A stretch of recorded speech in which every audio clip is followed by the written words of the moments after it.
অত্যন্ত গুরুত্বপূর্ণ প্রশ্ন নিয়ে আপনাদের সামনে উপস্থিত হয়েছে। প্রশ্নটি হলো, একজন আদর্শ রাজনীতিবিদকে।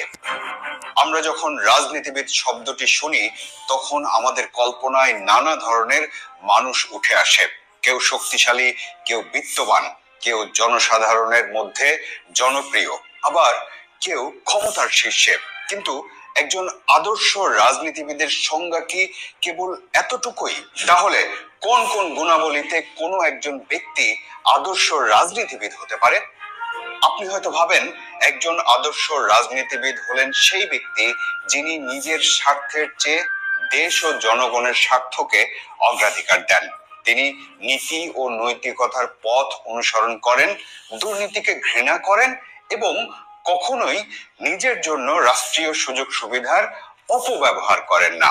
তার কোনো সন্ত্রাসী বাহিনী থাকে না, তিনি কারো জমি বা সম্পদ দখল করেন না, এমনকি রাষ্ট্রের সম্পদকে নিজের ব্যক্তিগত সম্পত্তি হিসেবেও দেখেন না।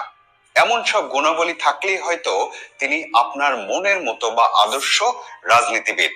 এবার আসুন আপনাকে কিছু প্রশ্ন করি, যেগুলোর উত্তর আবার আপনার কাছে আছে। প্রশ্নগুলো মনোযোগ দিয়ে শুনুন। 1, যিনি সামাজিক অনুষ্ঠানে অনুদান দিতে পারেন না, তাকে কি আপনি কখনো কোনো আয়োজনে প্রধান অতিথি করেন? 2, মিছিলের পেছনে যারা থাকেন তারা কি কোনো বিনিময় ছাড়া একজন আদর্শবান নেতার পেছনে হাঁটেন বা কয়দিন হাঁটেন? 3, যে রাজনীতিবিদের সামনে সবাই মুখের উপর কথা বলতে পারে তাকে আপনি নিজে কতটা সম্মান করেন? 4, যার এক নির্দেশেই আপনার সমস্যার সমাধান হয় না তাকে আপনি কতটা প্রভাবশালী ভাবেন?